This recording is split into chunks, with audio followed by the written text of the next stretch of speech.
Olá, crianças! Aqui é a professora Vivian, dos segundos e terceiros anos, e hoje eu estou aqui para falar com vocês sobre a proposta de uma atividade que faz parte do projeto do Real à Fantasia, Ruas Imaginárias, onde nós estamos conhecendo algumas histórias de diferentes lugares do mundo e pensando sobre como será que são esses lugares. Como será que são os caminhos percorridos pelas personagens dessas histórias? Será que são iguais os nossos caminhos? Será que esses lugares são parecidos com o lugar onde vivemos? Muito bem. Na semana passada, em nossa última aula pelo Skype, vocês conheceram a história A Flauta Mágica, que é um conto popular muito conhecido lá na Austrália. Nós conversamos, né? A professora leu a história para vocês, aí nós conversamos sobre a história, sobre alguns trechos, sobre a personagem. Também conversamos um pouquinho sobre a Austrália. Vocês falaram o que vocês já sabem sobre esse lugar, né? Compartilharam com os colegas. E com relação à história, a gente fez, então, uma interpretação dela através de conversa. A gente conversou sobre a história. E foi muito legal, tá? Se você não conseguiu participar dessa aula, ou se você gostaria de ouvir novamente essa história, é só você acessar aqui abaixo desse vídeo, tem o áudio. Então, é só ouvir, tá bom? A história novamente. E hoje, a proposta é que a gente faça uma análise do texto. Como você já conhece a história, hoje a gente vai pensar sobre a escrita do texto. Como o autor utilizou as palavras para deixar o texto mais envolvente, mais interessante. Tá? Então, a gente vai fazer uma análise de alguns trechos desse conto. A gente pode fazer análise de várias coisas num conto, mas hoje o que eu escolhi é analisar as características, tá bom? Das personagens, dos lugares, objetos, enfim. A gente poderia analisar também a pontuação, outras coisas que em outras aulas nós vamos fazer também. O que a gente aprende fazendo uma análise dessa? A gente aprende muitas coisas, né? E o que é muito legal é que a gente vai aprender a utilizar também essas palavras e expressões nos nossos textos, nas nossas histórias. Você com certeza vai se lembrar, quando você estiver escrevendo, de alguma coisa que você analisou, que nós conversamos, e você também vai utilizar nas suas histórias, tá? Então, para começar aqui, olha, vamos pensar em duas questões. Primeira questão: quais palavras ou expressões o autor usou para caracterizar as personagens, os objetos e os lugares? O autor ele tem que fazer escolhas, né? Não é qualquer palavra. Às vezes, quando a gente está escrevendo alguma coisa, vem um monte de coisa na nossa cabeça. Mas será que a gente vai usar tudo que vem, do jeito que vem na cabeça? Ou a gente pode pensar em boas palavras, né? Em trocar palavras que tenham o mesmo significado, mas usar outras palavras? Será que essas palavras ou expressões deixaram a história mais envolvente, permitindo que o leitor imagine melhor o que ocorre na história? Então, quando a gente tem uma história que é envolvente, quando a gente lê essa história, é muito legal, muito gostoso, né? Você lê uma história que envolve você, que você como se você se sentisse lá, vivendo a história. Então, é isso que nós vamos fazer aqui. Vamos analisar 3 trechos. O primeiro trecho é esse, lá no comecinho da história, esse trecho. Uma noite bonita, de muitas estrelas no céu, Bolito parou para descansar perto de uma floresta. Tirou de sua sacola uma lona e começou a estendê-la no chão para se deitar. Aqui percebam que o autor utilizou assim: a noite é bonita, né? Mas ele colocou também de muitas estrelas no céu. Por quê? Por que será que ele usou esse de muitas estrelas no céu? Ele não podia só ter colocado que a noite estava bonita? Olha só, eu vou ler para vocês tirando essa parte. Você vai ver o que acontece. Eu vou tirar essa parte aqui. Uma noite bonita, Bolito parou para descansar perto de uma floresta.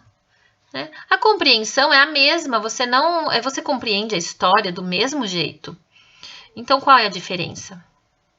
A diferença é que você entende o que o autor pensou. A noite bonita, para mim, ela é de um jeito, para você, ela é de outro.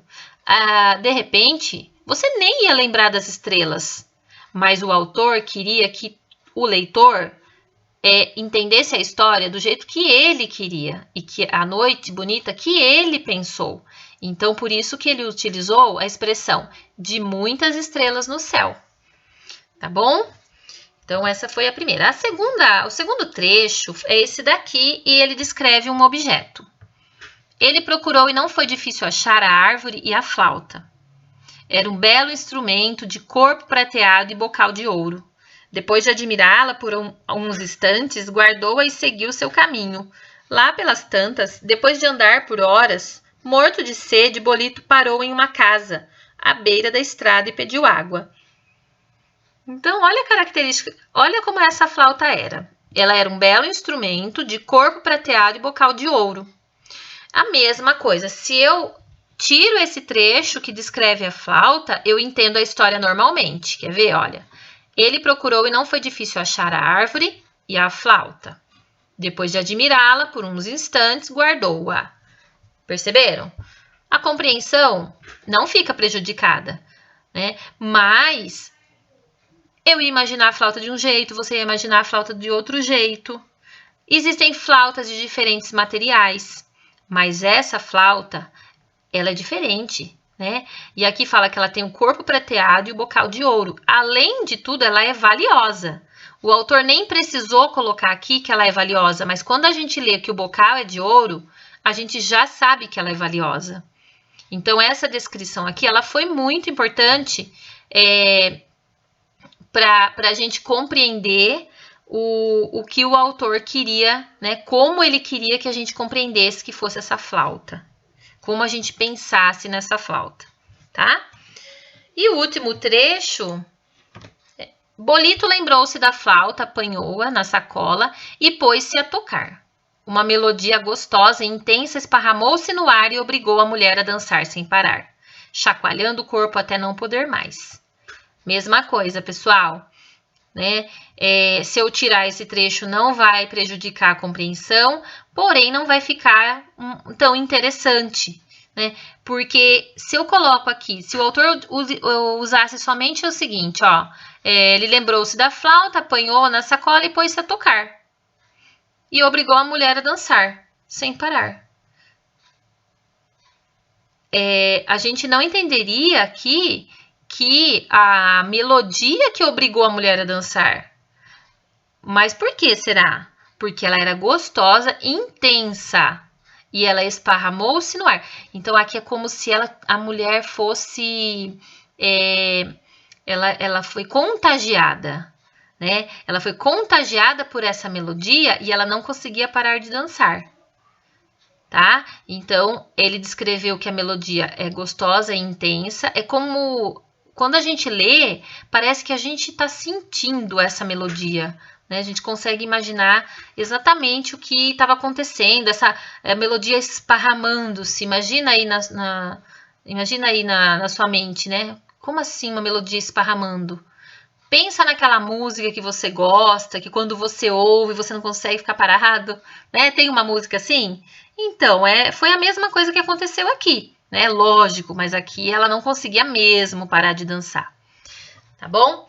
Então, os trechos que eu gostaria de analisar com vocês são esses. Eu espero que vocês tenham compreendido a importância das características, né, nos textos, né, das características das personagens, dos lugares, dos objetos, né? E como essas características colaboram para o texto se tornar, para a história se tornar mais envolvente. E agora é com você. Analise o conto A Casa dos Espelhos, disponível em seu curso, seguindo as orientações da professora.